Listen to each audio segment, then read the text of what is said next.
ठीक है, इस वीडियो में हम आगे का पार्ट देखेंगे। ठीक है, प्राइमरी स्टॉक मार्केट में कंपनीज क्यों आती है।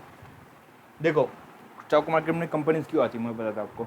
देखो, कंपनी के पास मतलब डिमांड बहुत ज़्यादा आ रही है प्रोडक्ट की, और कंपनी के पास पैसा नहीं है, उसको नया प्लान डालना है, अपना बिजनेस एक्सपांशन करना है अलग अलग सिटी में। ठीक है, तो उसको क्या होता है, उसको पैसे की ज़रूरत पड़ती है, या किसी अपने कंपनी के ऊपर का डेप जो कर्जा है वो चुकाना है, तो उसको उसको क्या करता है, लगता है पैसों की ज़रूरत होती है, तो वो क्या करता है, बैंक से नहीं, बैंक तो इतना ज़्यादा पैसा नहीं दे सकती है, राइट। और अब दिया तो भी कम देती है और उस पर भी ब्याज लेती है, तो कंपनी क्या करती है, आ, अपना कुछ हिस्सा मार्केट में बेच देती है। उसको क्या बोलते हैं, आईपीओ, इनिशियल पब्लिक ऑफरिंग।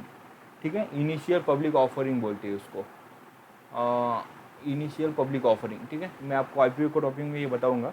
तो आईपीओ के जरिए वो पैसा जुटाती है, मतलब कंपनी का कुछ हिस्सा बेचती है और उसके बदले में उसको पैसे मिलते हैं और लोगों को कंपनी के शेयर्स मिलते हैं। ठीक है, तो क्या है, कंपनी को समझो XYZ कंपनी है, उसको चाहिए 100 करोड़ रुपए, राइट।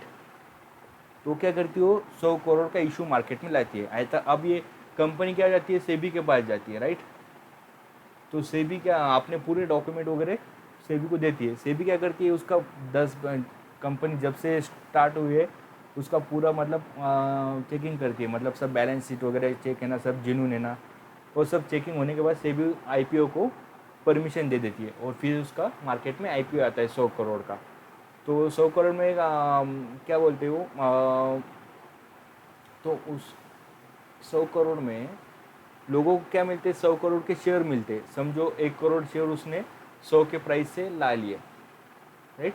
100 का प्राइस है और 1 करोड़ शेयर ला लिए, तो कंपनी को मिलेगा 100 करोड़। लोगों को कितना मिलेगा, ये 1 करोड़ शेयर्स मिलेंगे, राइट।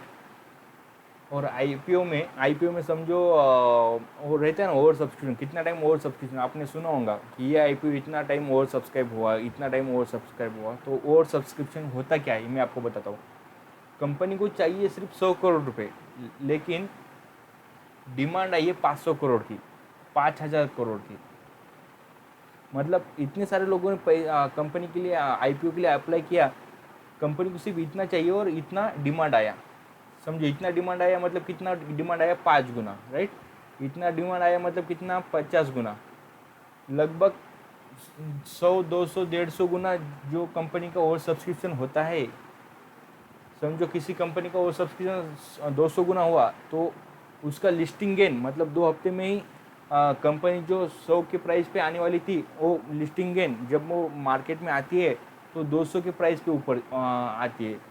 समझ रहे हो, तो उसे क्या बोलते हैं, ग्रे मार्केट प्रीमियम। ये ग्रे मार्केट प्रीमियम किस पे डिपेंड रहता है, ओवर सब्सक्रिप्शन पे, कितने टाइम ओवर सब्सक्राइब हो रहा है। या फिर उसके ग्रे मार्केट प्रीमियम होता क्या है, अभी मतलब ये आईपीओ का प्रोसेस चलता है जो लगभग 2 वीक्स। ठीक है, 2 वीक का प्रोसेस रहता है, हम आईपीओ के सेक्शन में देखेंगे अभी।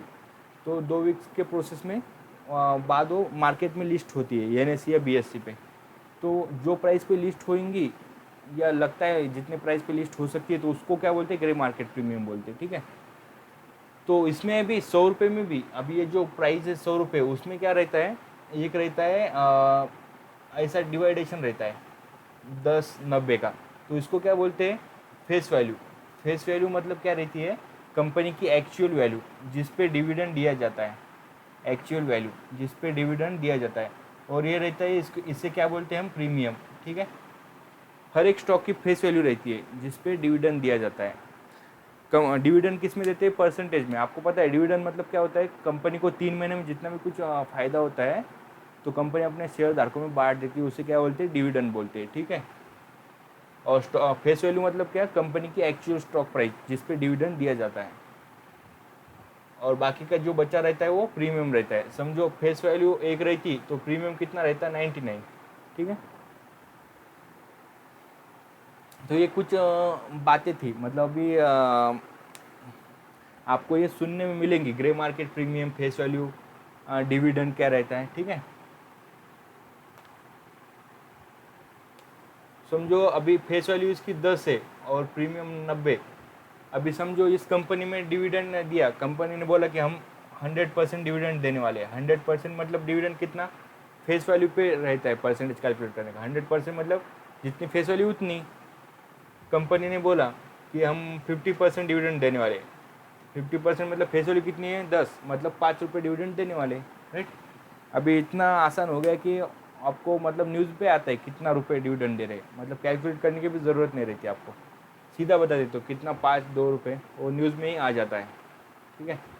तो ये सिर्फ मतलब आपको पता होना चाहिए, क्योंकि ये मतलब पीछे का इसका क्या बेसिक है वो आपको पता होना चाहिए, इसलिए मैं आपको बता दे रहा हूँ, ठीक है।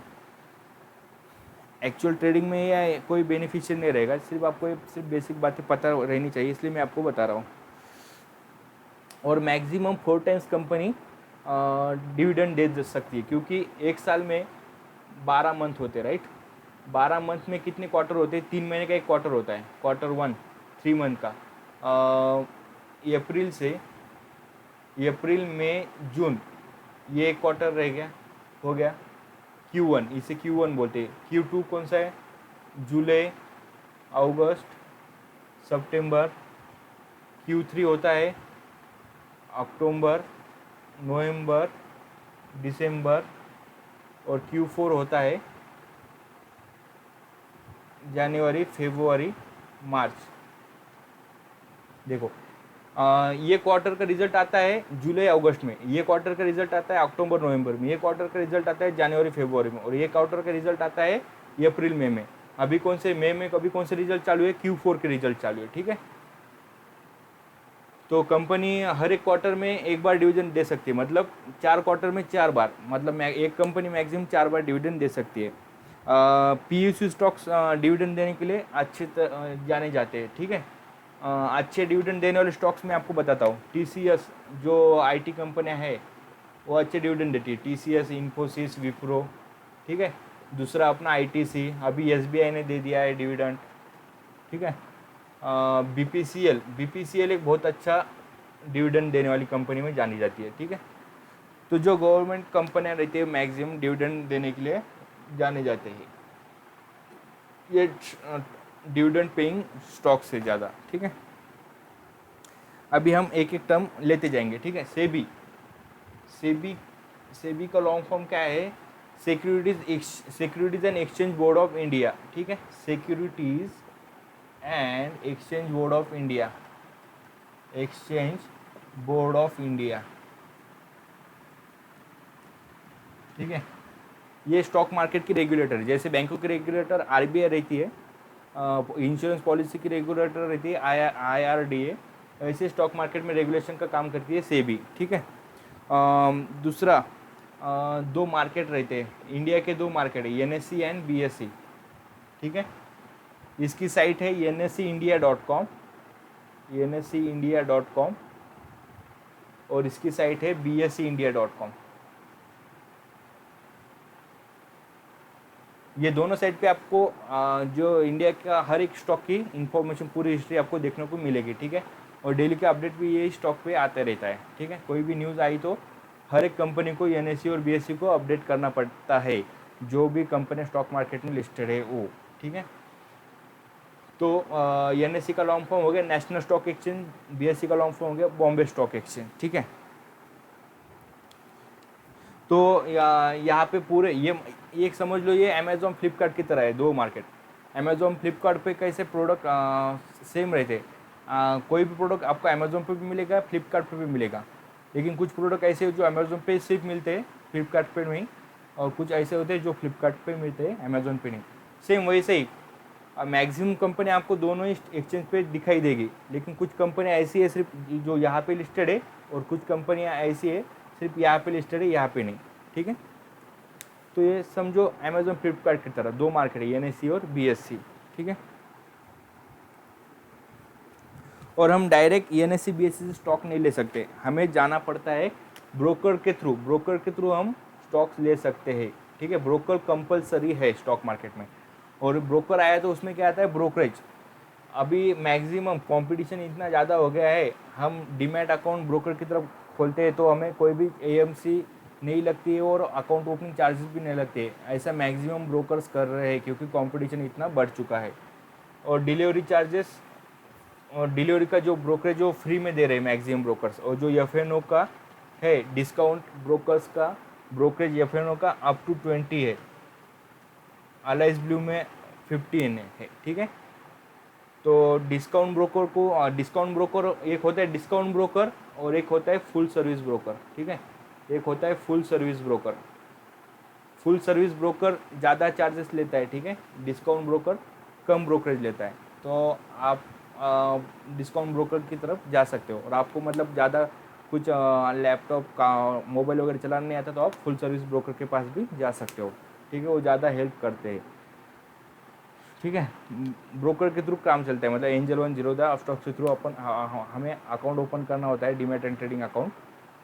फिर वो आईडी पासवर्ड हमें मिलता है और हम खुद वहाँ से लॉगिन करके खुद सेल बाय या सेल कर सकते हैं मार्केट टाइमिंग में।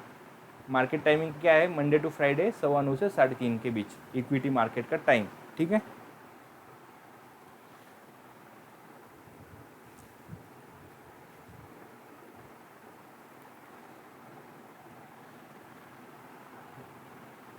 तो एनएससी और बीएससी, ठीक है।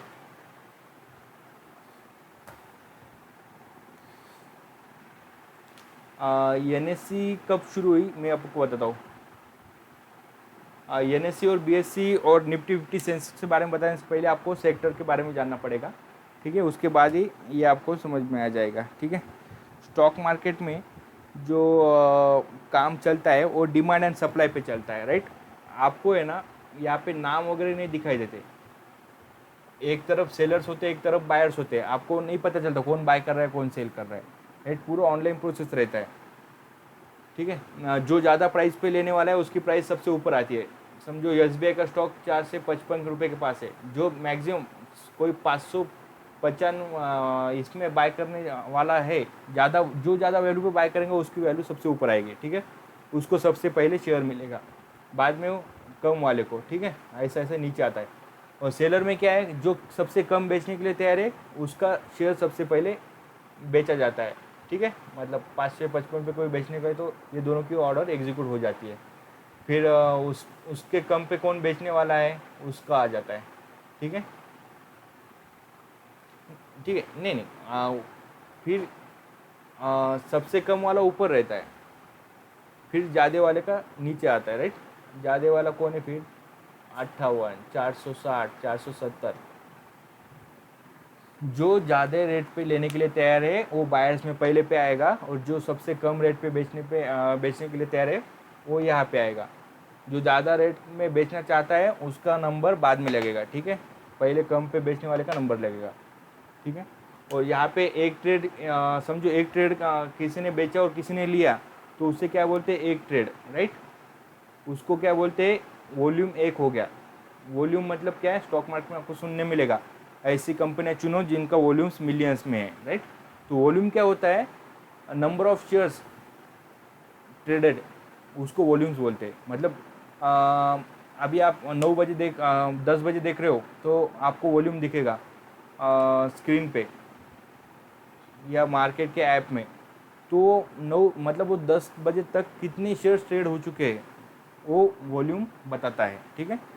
आपको सुबह 10 बजे दिख रहे होगा 5 लाख ट्रेड, तो उसका मतलब होता है 5 लाख शेयर्स किसी ने बेचे और किसी ने लिए।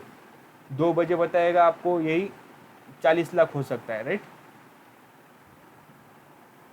मतलब 40 लाख शेयर्स ट्रेड हो चुके हैं, किसी ने बेचे और किसी ने खरीदे। समझ गए?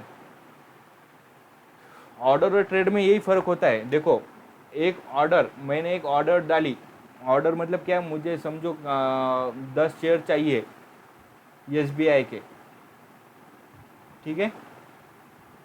तो ये एक ऑर्डर है और इसमें ट्रेड कितने हो रहे हैं? 10 ट्रेड हो रहे, मतलब इसका वॉल्यूम कितना हो रहा है? 10, ठीक है। ऑर्डर और ट्रेड में ये फ़र्क है। तो जितना डिमांड बढ़ेगी, जितने नंबर ऑफ बायर्स बढ़ेंगे उतनी प्राइस बढ़ेगी, ठीक है। जितना डिमांड बढ़ेगी उतनी शेयर की प्राइस बढ़ेगी। जितना सप्लाई बढ़ेगा, मतलब नंबर ऑफ सेलर्स बढ़ेंगे, टोटल नंबर ऑफ सेलर्स जो रहे जितना बढ़ेंगे उतनी शेयर्स की प्राइस कम होगी, ठीक है। टोटल डिमांड सप्लाई पे गेम है। मतलब डिमांड बढ़ी तो प्राइस बढ़ेगी, सप्लाई बढ़ी तो प्राइस कम होगी। तो आगे की वीडियो में हम आगे के कंसेप्ट देखेंगे, यहाँ पे हम रुकेंगे।